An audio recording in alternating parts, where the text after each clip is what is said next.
All right, well, Trae Young has quickly become the villain in New York after silencing the MSG crowd in game one versus the Knicks. Now his Hawks come into game two as 2.5-point underdogs. Do you like New York to rebound here, or will Atlanta head home with a commanding 2-0 series lead? I did see a New York Post headline that said, Knicks fans' best shot to rattle him may be to play on his fear of birds. Apparently he's deathly afraid of birds.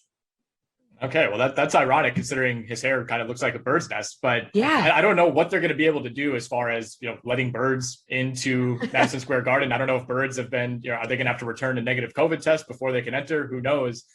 This has been the series that I think is the most difficult to figure out for me. I think these teams they're so different and yet completely evenly matched. New York is this team that's kind of built on almost a grit and grind type of mentality with Tom Thibodeau. Atlanta, a little bit more of a finesse team, guys like Trae Young, John Collins, Bogdanovich, more of this offensive focused team.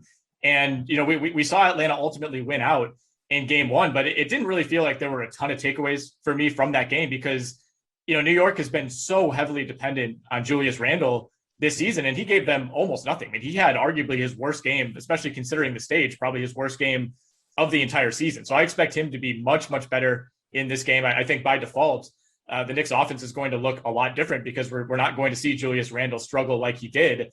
At the same time, the Knicks bench probably takes a step back. You're not going to get this otherworldly game for Alec Burks where he's just hitting big shot after big shot in the fourth quarter. I thought Derrick Rose gave them excellent minutes. I thought Emmanuel quickly hit a couple of huge shots for the Knicks. So it's really tough to figure out where this goes, but man, if you watch that game over the weekend, the environment at Madison Square Garden, that was the best game environment we've had in the last year and a half by a mile. I don't even know what would be number two. And I think that worked in the Knicks' favor, obviously, until like the final 9 seconds of the game.